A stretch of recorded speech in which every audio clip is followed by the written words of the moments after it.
விருதுநகர் சிவன் கோவில் தெருவில் இந்து சமய அறநிலைத்துறை கட்டுப்பாட்டில் உள்ள சுமார் 800 ஆண்டுகள் பழமை வாய்ந்த அருள்மிகு சொக்கநாத சுவாமி திருக்கோவிலில் 56வது ஆண்டு ஆவணி பெருந்திருவிழாவை முன்னிட்டு தேரோட்டம் சிறப்பாக நடைபெற்றது. விருதுநகர் சொக்கநாத சுவாமி கோவிலில் கடந்த 26ஆம் தேதி கொடியேற்றத்துடன் ஆவணி பெருந்திருவிழா தொடங்கியது. தினமும் அருள்மிகு ஸ்ரீ சொக்கநாத சுவாமிக்கும் பெரியாவிடைக்கும் மீனாட்சி அம்மனுக்கும் சிறப்பு அலங்காரங்கள் பூஜைகள் நடைபெற்றன. திருவிழாவின் முக்கிய நிகழ்ச்சியாக தேரோட்டம் நடைபெற்றது. தமிழக வருவாய்த்துறை அமைச்சர் திரு சாத்தூர் ராமச்சந்திரன் அவர்கள் தேரை படம் பிடித்து இழுத்து தேரோட்டத்தை துவக்கி வைத்தார். நிகழ்ச்சியில் விருதுநகர் சட்டமன்ற உறுப்பினர் சீனிவாசன், நகர்மன்ற தலைவர் மாதவன், இந்து சமய அறநிலைத்துறை உதவி ஆணையர் நாகராஜன், கோவில் செயல் அலுவலர் ராமதிலகம் மற்றும் கோவில் நிர்வாகிகள், உள்ளாட்சி பிரதிநிதிகள், அரசு அலுவலர்கள், பொதுமக்கள் உட்பட ஏராளமானவர்கள் கலந்து கொண்டனர்.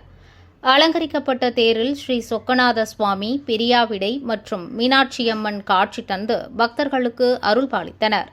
தேர் கோவிலிலிருந்து புறப்பட்டு மேலரத வீதி, மாரியம்மன் கோவில், மெயின் பஜார், தெற்கு ரத வீதி வழியாக கோவிலை வந்தடைந்தது. ஏராளமான பக்தர்கள் தேரை படம் பிடித்து இழுத்தனர்.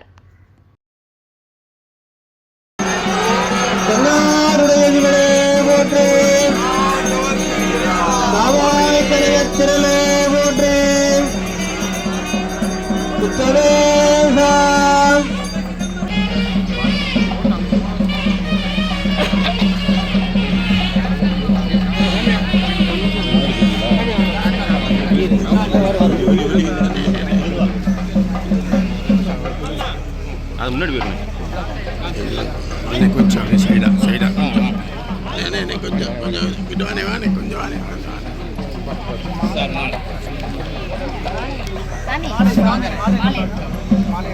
மேடம் நீங்கள் அங்கிட்டு போங்க மேடம். வெயிட்டு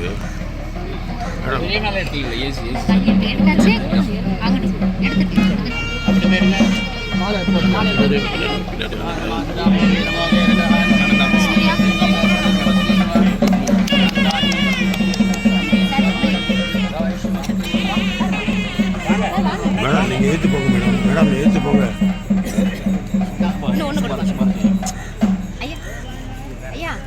வாங்க சார் வாங்க.